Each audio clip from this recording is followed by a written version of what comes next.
This is All India Radio. In the program Spotlight, now we bring you an exclusive interview with Chief Election Commissioner Rajiv Kumar on role of Election Commission of India and voter awareness.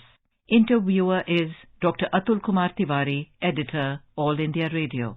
India, the world's largest democracy, has a distinct identity as the most vibrant and thriving democracy of all the times. And the Constitution has created a fiercely independent election commission to carry out the mandate of a free, fair and transparent elections across the country. Since the first general elections way back in 1951-52, the election process has seen the evolution of a well-organized system in place, which is truly reflective of a participative democracy. Elections to legislative assemblies of Gujarat and Himachal Pradesh are due to be held by the end of this year. Polls are also to take place in some other states or union territories next year, followed by the general elections in 2024. In order to discuss the various aspects of election process, today we have with us the Chief Election Commissioner of the Government of India, Shri Rajiv Kumar. Welcome to the show, sir. Thank you very much.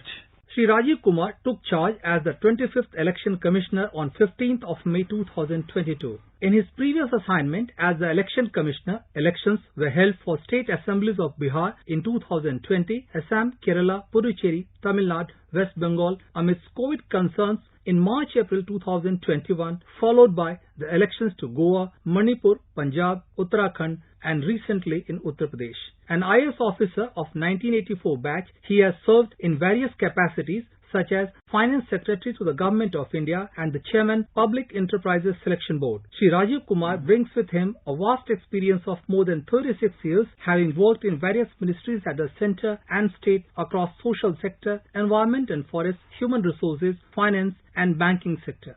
Sir, at the outset, we see a lot of buzz around the activities related to the election process, but one moot point has been the humane face of Election Commission. How it has been catering to more than 95 crore voters across the country. As you all know, India is the largest democracy and it is also mother of the democracy. We have democratic traditions in this country since ages, and democracy is actually a way of life for all of us. We also have the credit of having the very first republic of the world in India. That's a way of life. And of course, it has huge diversity. If you look at voters' profile, it is voters right from 18 years to above 100 years. So if you make the cohorts within the voters, you have 18 to 19 as one. You can make 18 to 25 age group as one cohort. You can even make 18 to 29 as a cohort. Then you have a 19, say 29, 30 to 40, 45, 50 as a cohort. Then 60 years plus starts a senior citizens cohort. Amongst them even 80 years plus there is another category, and they are large in number. Even 100 plus there are large number of voters.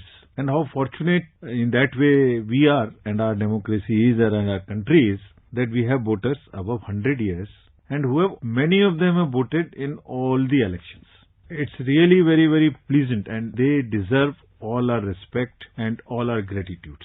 And they also represent a group which must be a motivating force for the young voters. There are many voters, young, who somehow think that the voting day is a holiday and they do not come to vote.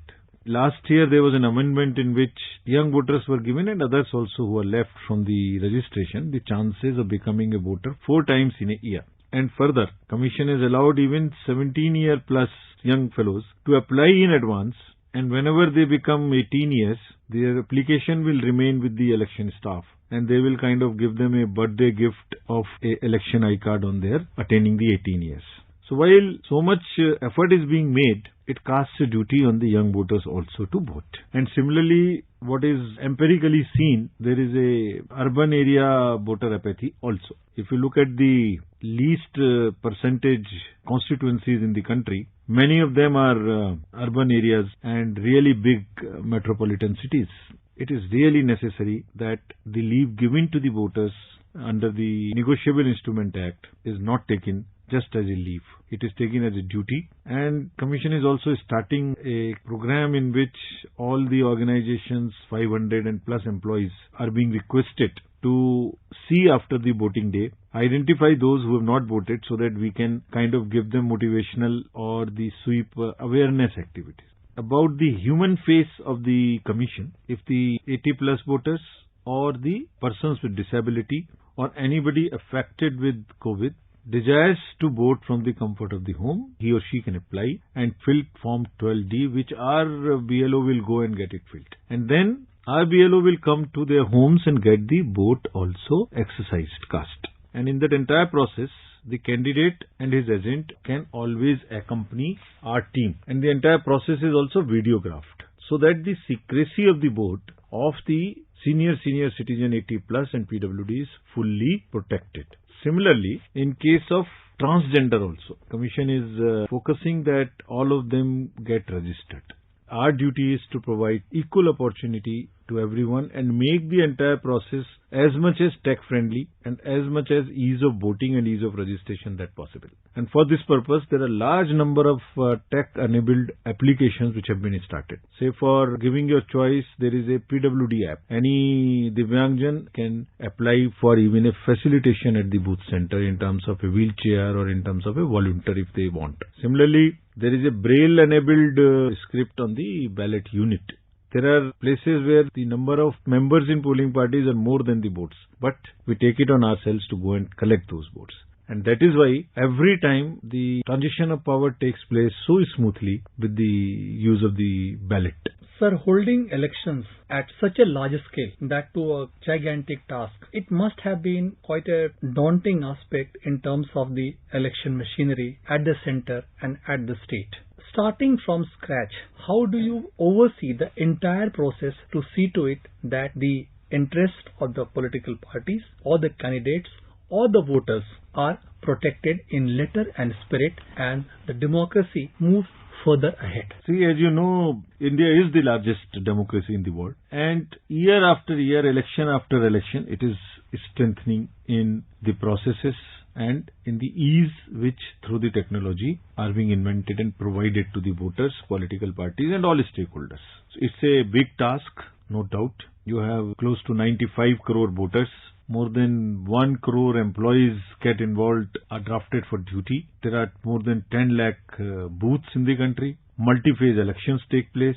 But all said and done, it works like a well-oiled machine. Our effort always remains to make it free, fair, transparent, inclusive and accessible.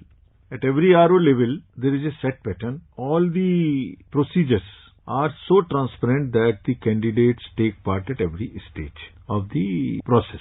The materials reach in time and this gigantic activity, the exercise takes place in a very, very organized manner.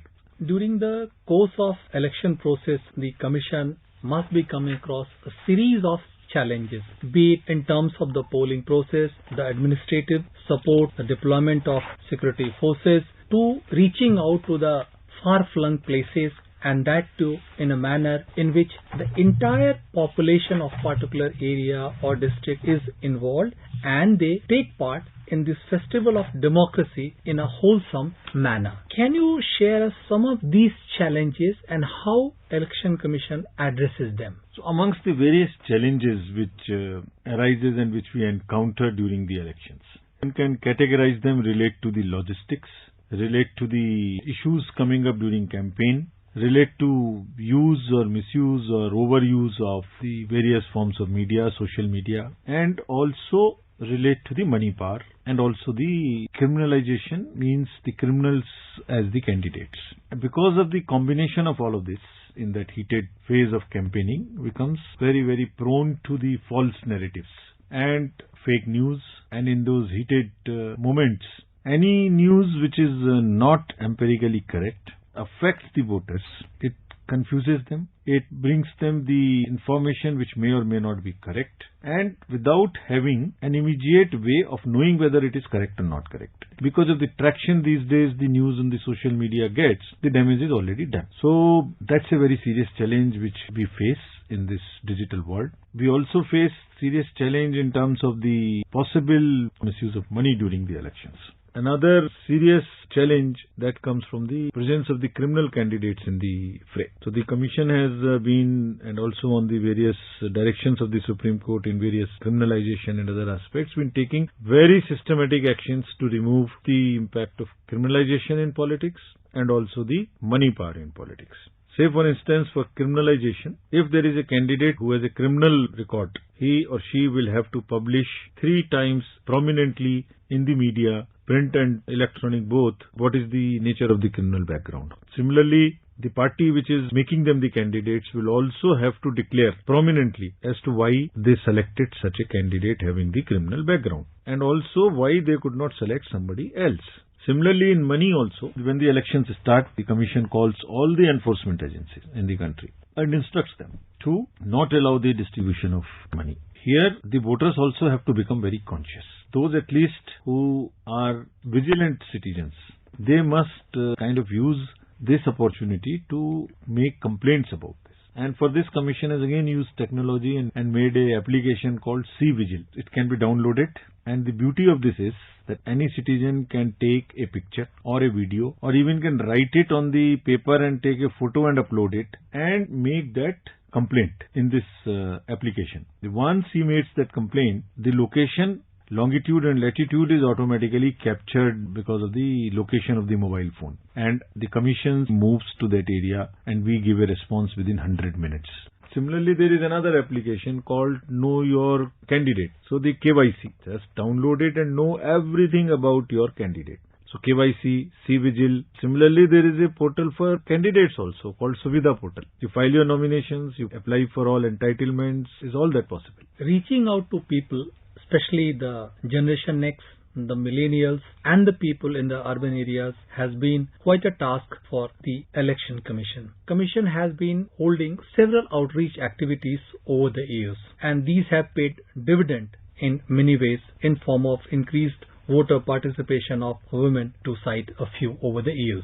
What are the ways and means in which Election Commission is looking to leverage its strength and to convey the message to the voters that you come and take part in the festival of democracy? In this largest democracy of the world, connecting to 95 crore voters across the diversity which we have in terms of the voters' age profile, in terms of the geography, is what is very critical for a two-way dialogue between the voters and the Election Commission.